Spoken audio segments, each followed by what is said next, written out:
नागपूरमध्ये मात्र मनाला सुन्न करणारी एक धक्कादायक घटना घडली आहे।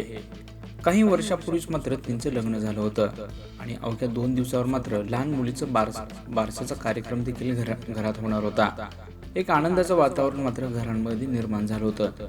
मात्र त्या नवविवाहितेला काय झालं, तिने आपल्या आयुष्याचा दोर कापला।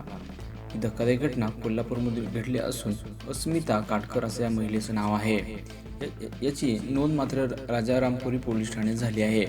याबाबत पोलिसांकडून मिळालेल्या माहितीनुसार अस्मिता यांचं माहेर लाडगाव असून त्यांचं शिक्षण गोव्यात झालं असून काही वर्षापूर्वी त्यांचं राजारामपुरातील सायबर चौक येथील प्रतीक सिंग काटकर यांच्याशी लग्न झालं होतं।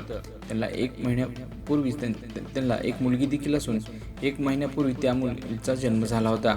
अवघ्या 2 दिवसात मुलीला 1 महिना पूर्ण होत असल्याने घरात तिच्या बारशाची तयारी देखील सुरू होती। मात्र काल दुपारी सासू सासरे घरी नसताना मात्र तिनं मुख्य दरवाजा बंद करून बेडरूममधील छताच्या पंख्याला ओढणीने आपली जीवनयात्रा संपवली। याबाबत नेमकं काय कारण आहे अद्याप पुढे येऊ शकलं नाही। मात्र लवकरच पोलीस यंत्रणा याबाबत तपास करीत आहे।